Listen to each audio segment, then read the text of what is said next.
नमस्कार प्यारे बच्चों, मैं हूँ आपकी हिंदी की टीचर ललिता त्यागी। पिछले वीडियो में हमने देवव्रत के विषय में पढ़ा था। देवव्रत कौन थे और उनका दूसरा नाम क्या था। ठीक है, उनका दूसरा नाम भीष्म था। और देवव्रत से भीष्म कैसे बने, उनकी यात्रा के बारे में हम इसमें पढ़ेंगे। ठीक है, चलिए। तो देवव्रत किसके पुत्र थे?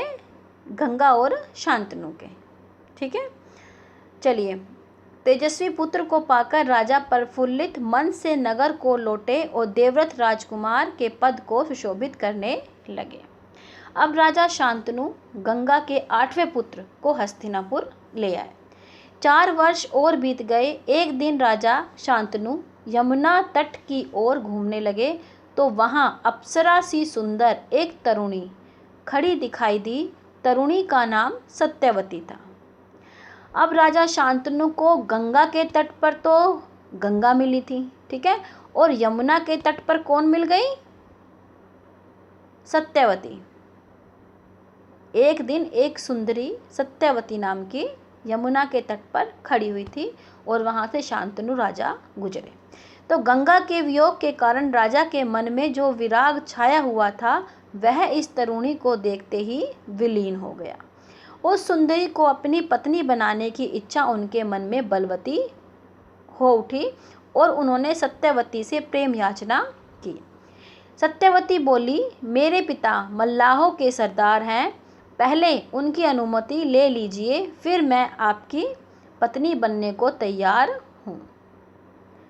तो गंगा ने भी शांतनु के सामने एक प्रश्न रखा था बेटा, एक शर्त रखी थी कि मैं कुछ भी करूं, आप मेरे से प्रश्न नहीं पूछेंगे, और जिस दिन आपने प्रश्न पूछ लिया उस दिन मैं आपके पास नहीं ठहरूंगी। ठीक है, उसी प्रकार सत्यवती ने भी कहा कि पहले आप मेरे पिताजी से पूछ लीजिए। ठीक है, तो उन्होंने भी ये कंडीशन रख दी थी, ये शर्त रख दी थी। तो सत्यवती कौन थी? मल्लाहों के सरदार की पुत्री। राजा शांतनु ने जब अपनी इच्छा उन पर प्रकट की तो केवट राज ने कहा, आपको मुझे एक वचन देना पड़ेगा। राजा ने कहा, जो मांगोगे दूंगा, यदि वह मेरे लिए अनुचित न हो। केवट राज बोले, आपके बाद हस्तिनापुर के राज सिंहासन पर मेरी लड़की का पुत्र बैठेगा, इस बात का आप मुझे वचन दे सकते हैं। केवट राज की शर्त राजा शांतनु को नागवार लगी।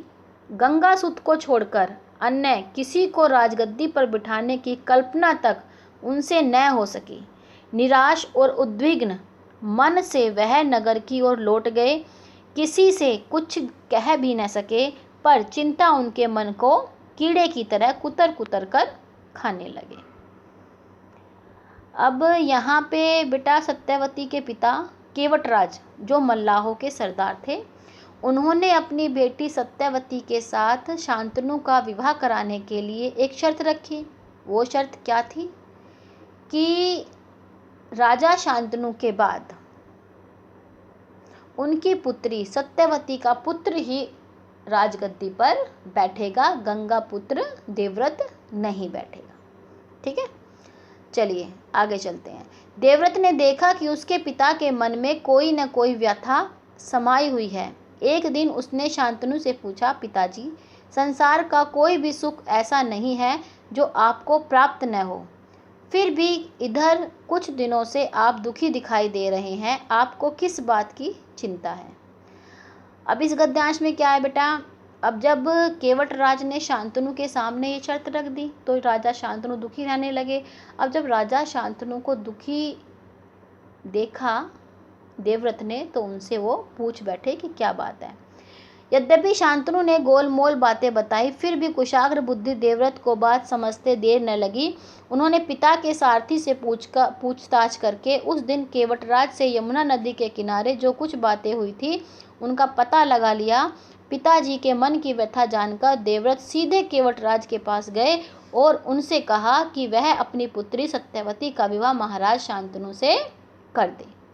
ये देखो बेटा, खुद पुत्र जो है वो केवटराज के पास गया अपने पिताजी का विवाह सत्यवती नामक सुंदरी से करने के लिए।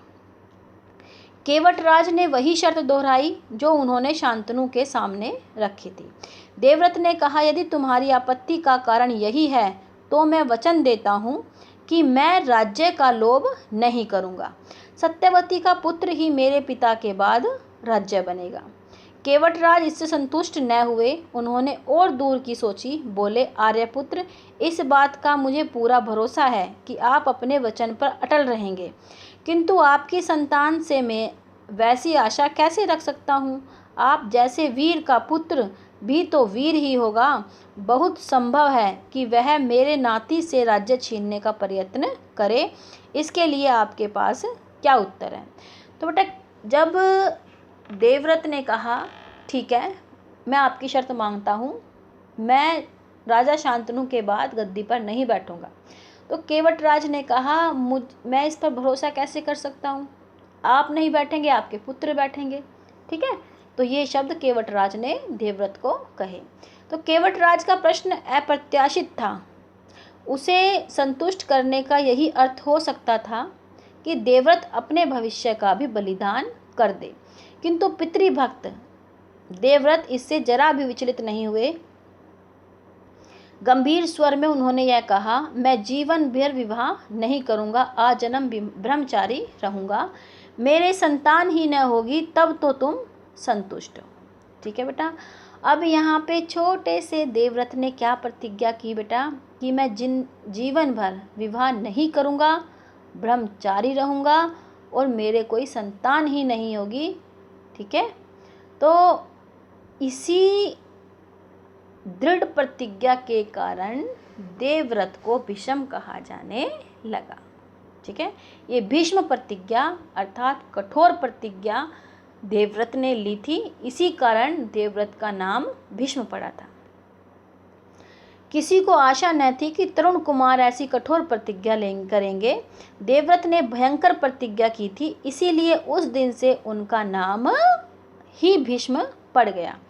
केवटराज ने सानंद अपनी पुत्री को देवव्रत के साथ विदा किया। सत्यवती से शांतनु के 2 पुत्र हुए, चित्रांगद और विचित्रवीर्य। ठीक है, अब सत्यवती के पुत्रों का क्या नाम था, चित्रांगद और विचित्रवीर्य। शांतनु के देहावसान पर चित्रांगद हस्तिनापुर के सिंहासन पर बैठे और उनके युद्ध में मारे जाने पर विचित्रवीर्य की 2 रानियां थी, अंबिका और अंबालिका। अंबिका के पुत्र धृष्टराष्ट्र और अंबालिका के पुत्र पांडु थे। अब धृष्टराष्ट्र के पुत्र कौरव कहलाए और पांडु के पुत्र पांडव। ठीक है बेटा, अब हस्तिनापुर की गद्दी पर कौन बैठा, चित्रांगद, जो सत्यवती और शांतनु का पुत्र था। अब चित्रांगद के बाद गद्दी पर कौन बैठा, विचित्रवीर्य। ठीक है, अब विचित्रवीर्य की 2 रानियां थी, अंबिका और अंबालिका। धृष्टराष्ट्र की माता का क्या नाम था, अंबिका, और पांडु की माता का क्या नाम था, अंबालिका। कौरव धृष्टराष्ट्र के पुत्र कहलाए थे और पांडव पांडु के पुत्र। ठीक है, चलिए आगे चलते हैं। महात्मा भीष्म शांतनु के बाद से कुरुक्षेत्र युद्ध का अंत होने तक उस विशाल राजवंश के सामान्य कुल नायक और पूज्य बने रहे। शांतनु के बाद कुरुवंश का क्रम यह रहा। ठीक है, ये देखिए बेटा, शांतनु की 2 रानियां थी, गंगा और सत्यवती। गंगा से देवव्रत उत्पन्न हुए और सत्यवती के 2 पुत्र थे, चित्रांगद और विचित्रवीर्य। अब विचित्रवीर्य की 2 रानियां थी, अंबिका और अंबालिका। अंबिका से धृष्टराष्ट्र हुए और अंबालिका से पांडु हुए। धृष्टराष्ट्र के पुत्र कौरव कहलाए और पांडु के पुत्र पांडव कहलाए। ठीक है, ये जो डायग्राम बना हुआ है बेटा, ये आपको अपनी फेयर कॉपी में बनाना है। ठीक है, इस वीडियो में इतना ही। अगली वीडियो में अगले पार्ट के साथ हम फिर मिलते हैं।